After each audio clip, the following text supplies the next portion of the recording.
ഫ്ലാഷുകളെ കുറിച്ച് ഡീറ്റെയിൽ ആയിട്ട് പോകുമ്പോൾ ഇനി ഫിസിക്കൽ അപ്പിയറൻസ് നമ്മുടെ ഫോട്ടോഗ്രാഫിയെ എങ്ങനെ ബാധിക്കുമെന്ന് നോക്കാം. അതായത് ഞാൻ ഉദ്ദേശിച്ചത് ഫ്ലാഷിൻ്റെ ആ ഒരു ഷേപ്പ് നമ്മുടെ ഫോട്ടോഗ്രാഫിയെ എങ്ങനെ ബാധിക്കും എന്ന് നോക്കാം. നമുക്ക് ഇന്ന് 2 രീതിയിലുള്ള ഫ്ലാഷുകളാണ് ലഭ്യമായിട്ടുള്ളത്. ഒന്ന് റെക്റ്റാങ്കിൾ ഫ്ലാഷുകളും മറ്റൊന്ന് റൗണ്ട് ഫ്ലാഷുകളും. ഇതിൽ ഏതായിരിക്കും നല്ലത്? പോർട്ടബിൾ ഫ്ലാഷിൻ്റെ കാര്യമാണ് ഞാൻ സംസാരിക്കുന്നത്. റൗണ്ട് ഫ്ലാഷാണോ റെക്റ്റാങ്കിൾ ഷേപ്പിലുള്ള ഫ്ലാഷാണോ നമ്മുടെ ഫോട്ടോഗ്രാഫിക്ക് നല്ലതാവുക? തീർച്ചയായിട്ടും ഇതിനകത്ത് ടെക്നിക്കലി മറ്റൊന്നും തന്നെ പറയാനില്ല. റൗണ്ട് ആയിട്ടുള്ള ഫ്ലാഷുകളാണ് നമ്മുടെ ഫോട്ടോഗ്രാഫിയെ ഏറ്റവും കൂടുതൽ സഹായിക്കുക.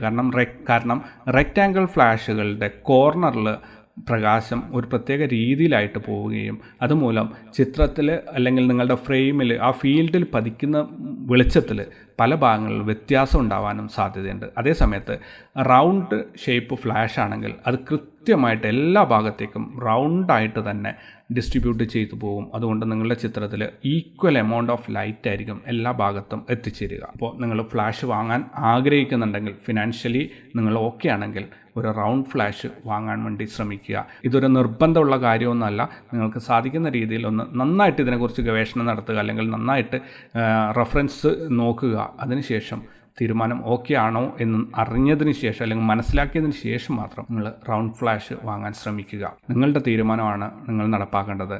അപ്പോൾ അതുമായിട്ട് മുന്നോട്ട് പോവുക.